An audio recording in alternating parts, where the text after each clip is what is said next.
Bueno, bienvenidos formalmente, muy buenas tardes en este capítulo del miércoles 24 de noviembre. Muchos temas, vamos a meternos de lleno en lo que está pasando con las palometas en Santa Fe, nos vamos a meter de lleno con lo que está sucediendo en la Patagonia, el conflicto mapuche y las derivaciones tras la investigación y los nuevos ataques que ha habido incluso en las últimas horas en las instalaciones de parques nacionales.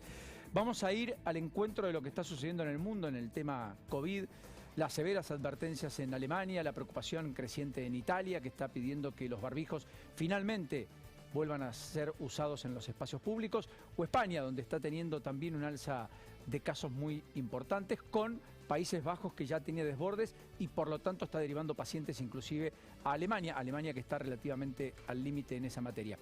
Pero más allá de todo eso y las secuelas que puede haber aquí puertas adentro en la Argentina, tres ejes periodísticamente hoy son centrales. Una, así como el clima arde en algunos lugares y hemos tenido días en algunos lugares del interior del país temperaturas arriba de 40 grados, lo que está ardiendo aquí es el riesgo país, arriba de 1.800 puntos básicos, con bonos que vuelven a depreciarse en su cotización y por tanto empujan al alza al riesgo país. Y bonos que además tienen un precio que es el menor desde la reestructuración de deuda en septiembre del año pasado.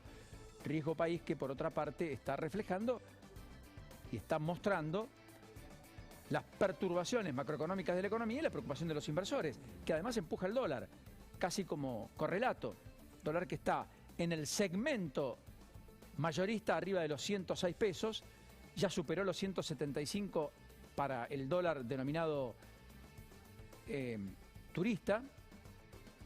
Y finalmente tenemos un dólar contado con liquidación arriba de los 200 pesos, un dólar MEPA arriba de los 200 pesos, contado con liquidación en 2.10, y el dólar blue arriba de los 200 pesos consolidados, con un contado con liquidación libre que está en 220, con una brecha cambiaria que se amplió muchísimo. El contado con liquidación es el dólar que te permite a vos hacer una operación, una transacción, comprar acciones, liquidarlas en el exterior y dejar los dólares en el exterior. Por eso es más caro que el dólar MEP, que está casi en 205 pesos igualmente, con un oficial que está arriba de los 105, insisto. Bueno, todo eso se explica básicamente por la incertidumbre respecto al acuerdo con el fondo, porque crece en el gobierno un ala que dice, como el propio Gerardo Ferreira explicitó en una serie de chat y de Twitter, o de tweets, que la Argentina podría no tener acuerdo con el fondo, que eso no sería letal, y que podría por consecuencia dar un viraje en términos geopolíticos e ir a un acuerdo de financiamiento con China o con Rusia, que reemplace los dólares eventuales del fondo. Gerardo Ferreira, que tiene una alianza estratégica con empresarios chinos que financian la construcción de las represas de la provincia de Santa Cruz, que curiosamente, según ha contado el diario La Nación, están frenadas porque en China, para poner la plata, esperan el acuerdo con el fondo. Pero eso dice Gerardo Ferreira, que sopla en el oído de muchos con poder en la Argentina, en particular en el Instituto Patria. Obviamente en ese contexto, además, en el que transcurre la vida de la macroeconomía en la Argentina, ayer se conoció que efectivamente el plan Platita incluía en octubre, para mejorar la perspectiva electoral del gobierno y una especie de remontada, mucho más gasto del que se tenía, y se gastaron 100.000 millones de pesos adicionales. Por lo tanto, en octubre el gasto creció por encima de los ingresos y el déficit primario antes del pago de intereses de la deuda, incluso doméstica, alcanzó casi 210.000 millones de pesos. El acumulado del año es de 776.000 millones de pesos. Todavía queda algo de margen, pero en octubre el rojo se aceleró un 35% mensual y aumentó 146% respecto inclusive a octubre del año pasado, que también había déficit fiscal. Todo esto en un contexto donde ayer hubo buenos indicadores en términos económicos, porque el INDEC dijo que la economía crece, en septiembre al menos creció al 11,6 interanual, que está 4,7% por encima de septiembre del 2019, que ya la economía venía en baja, como ustedes saben, ese año la economía cayó el 2,5%, y que incluso respecto a agosto había crecido el 1,2%, es decir, que la inercia todavía continuaba. o que las exportaciones dieron un nuevo salto y que por consecuencia la balanza comercial le creó divisas a la Argentina y tuvo un superávit de más de 1.600 millones de dólares. Balanza comercial que por otra parte va a tener un superávit de casi 10.000 millones de dólares y que han apuntalado las escasas, escuálidas reservas de un banco central que no da más. Y que es ahora el que le está poniendo el límite al crecimiento económico porque muchos están reclamando importaciones para hacer un bien o un producto final, para producir algo y después venderlo o exportarlo, y no están pudiendo conseguir los dólares, no se los habilita el Banco Central y por lo tanto sin ese insumo no pueden hacer ese producto final. Y esto es lo que ha reflejado una industria, o mejor dicho, un informe de CAME, que es el índice de producción industrial PYME, que si bien marca que en octubre ha tenido un crecimiento importante, efectivamente las perspectivas no son tan alentadoras porque este freno en el ritmo de las importaciones y la falta de insumos, más la suba de costos, está generando un cuello de botella que difícilmente haga prolongar el crecimiento económico. Así que en ese contexto, donde parecen dos realidades disociadas, los indicadores que parecerían favorables versus las expectativas, más la aversión al riesgo de los inversores que hacen que huyan de la Argentina, más todo el ruido político externo e interno de la Argentina, crean este riesgo país por las nubes y un dólar en alza. A todo esto se suma la discusión ya en el gobierno abierta entre ministros como Culfas y secretarios de Comercio Interior que hacen las veces de ministros, como el propio Roberto Feletti. Todo esto en medio de la idea de si hay congelamiento o no de precios adicionales al que ya existen a partir del 7 de enero en adelante, si va a haber una canasta de productos navideños con precios congelados o no, etcétera. Y todo lo que efectivamente está tratando de pregonar como bandera económica y lineamientos económicos el propio Feletti, que en buena medida se contradice con el manual de la ortodoxia que algún sector del gobierno quiere aplicar.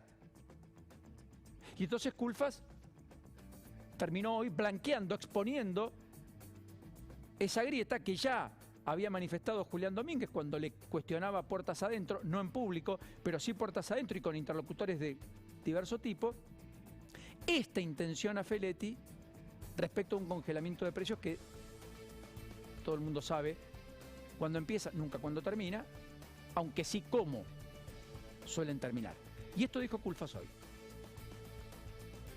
Feletti lo que dijo el domingo en una entrevista, estaba analizando opciones, estaba por ahí más teorizando, a lo mejor tuvo una actitud que no es la más indicada, ¿no? Porque al ser un funcionario, esto de pensar en voz alta no es lo más apropiado, pero no de ninguna manera hay ninguna decisión tomada al respecto. Lo que se está es analizando diferentes alternativas que nos permitan calibrar una estrategia de seguir aumentando la producción, seguir en esta etapa de recuperación y tener instancias de negociación que nos permitan tener mecanismos que nos permitan bajar la inflación. O sea, no hacer lo que Feletti hace, básicamente lo que decía Culfas. Bueno, segundo de los grandes ejes de esta tarde que nos van a acompañar de aquí hasta las 5, la inseguridad sin límites y además a cualquier hora. La inseguridad sin límites y además a cualquier hora. Hoy hubo un golpe comando, nos vamos a meter de lleno en esa historia en un ratito, a un micro que volvía de la costa, venía de Villa Gesell con 59 pasajeros. Parece que se los confundieron y que en realidad pensaban, estos 5 delincuentes armados que saquearon a los pasajeros, que venían de la Salada y por lo tanto que había mucho más de lo que en realidad se encontraron.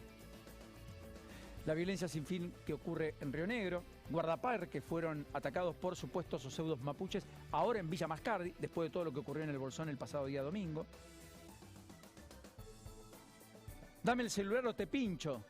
Esto pasó con una chica que luchó cuerpo a cuerpo con un motochorro que le robó en Ramos Mejía. Lo que ocurrió inclusive en Rosario, donde un hombre mata a su hijo de un balazo en la cabeza en medio de una discusión familiar, clima de violencia explícita, dramática. Hoy el gobernador Perotti en Santa Fe y Lania, que es el ministro de Seguridad, ordenaron triplicar el patrullaje después de que familiares de las víctimas por la inseguridad pintaran estrellas de color rojo en reclamo de justicia. ¿Dónde? En el Centro de Justicia Penal. Qué curioso, ¿no? Ahí lo que están reclamando es celeridad en las causas y soluciones de fondo para el problema de la violencia. ¿Qué es esta? Que está en todos lados, a toda hora, en todo momento. Ya nos vamos a ir a un capítulo más de estas historias, no revelado hasta aquí, y que te lo vamos a contar en exclusivo en minutos, y que ocurrió aquí en el conurbano, y hace pocas horas. Pero todo esto está marcando también a fuego, en la vasta geografía argentina, la agenda pública. Y el tercer eje es, finalmente, el de la escisión y el divorcio de agenda de la política y la sociedad. Y el ciudadano común, uno podría decir. Hoy están Kicillof, Massa, Máximo Kirchner, los intendentes discutiendo la propia, las reelecciones, sí y no, entre otras cuestiones. Y haciendo un arqueo respecto al post-elecciones y cómo seguir adelante, si Máximo va a presidir el PJ a partir de marzo o no, si asumirá el mes próximo en diciembre o no, en principio eso se pospuso para marzo, algunos quieren anticiparlo, otros lisa y llanamente objetan que Máximo Kirchner presida el peronismo de la provincia de Buenos Aires porque no le reconocen territorialidad, pero al mismo tiempo tampoco tradición ni historia. O sea que en medio de ese hervidero, las preocupaciones parecen estar disociadas. Y yo diría que si uno extrapola la disociación de algunas cuestiones de la política, también vale la pena decirlo, también dentro de la oposición. Ayer ardió Juntos por el Cambio. Ayer Patricia Bullrich planteó que Ritondo no podía ser más el presidente del bloque de Juntos por el Cambio en la Cámara de Diputados de la Nación. Y finalmente terminó imponiéndose el ala moderada. Y Ritondo mantuvo la conducción y la presidencia. Y se lo comunicó a Gerardo Milman, el hombre de Patricia Bullrich, en esa negociación. Un Ritondo que además se reunió con todos los presidentes del resto de los partidos que constituyen Juntos por el Cambio, desde la coalición cívica, pasando incluso por el GEN y naturalmente la Unión Cívica Radical. O sea que también estaban discutiendo la propia. De hecho, están discutiendo los despachos, están discutiendo, previa a la asunción, las comisiones, quién va a estar en tal o cual comisión, quién va a presidir, quién va a estar... Y eso no está mal, en tanto y en cuanto estén abocados al otro también. Porque de última ya hace 3 meses que están dispersos en otras cuestiones, que es la campaña electoral y buscar el voto, y que no está mal tampoco. Pero en el medio hay que gestionar, hay que resolver problemas, hay que hacer las cosas. Y eso le demanda a la sociedad. Y la política parece estar en un andarivel diferente. Y algunas imágenes nos ponen un poco en el rostro en eso. Miren lo que pasó en Salta. No ahora, pero con alguien que se postuló, obtuvo la banca, debe asumir como concejal, era integrante del Tribunal de Faltas, jueza de faltas, y sin embargo, hacías cosas como estas. Observa. Sole, ¿qué sé? ¿Sabes dónde están los cambios, Sole? Mete el cambio. Dale, dale. Esto es increíble, maneja. No. Solo porque no la foto. No. Déjalo ahí el celular. Déjalo ahí. Frena. Busca el celular. Bueno, vamos de las 12. Ya está, ya fue. Van a ser las 2. Dale, así buscamos alcohol. Dale. Para que nos detengan ahora tu personal. Más grave, para que ojo que te detenga ahora tu personal. O sea, ella debía dar el ejemplo y estaba descendida del ejemplo. Lo que dijo hoy en su descargo es que el video es viejísimo. Se trata de Soledad Gramajo. Sí, pero es revelador, de una inconducta. Estaban yendo a buscar más alcohol, en las condiciones que ustedes ven, exponiéndose ellos y al resto. Manera alcoholizada, harto evidente. Bueno, hay planteos para que no asuma. En Ushuaia, mientras tanto, el intendente Walter Bouto violó la carta orgánica municipal al designar con el nombre de Cristina Fernández o presidenta Cristina Kirchner a la Casa de la Mujer. La renombró a la Casa de la Mujer y le puso presidenta Cristina Kirchner. Aunque había acuerdo incluso entre el oficialismo y la oposición para usar el nombre Pioneras Fueguinas, que parecería un poco más apropiado.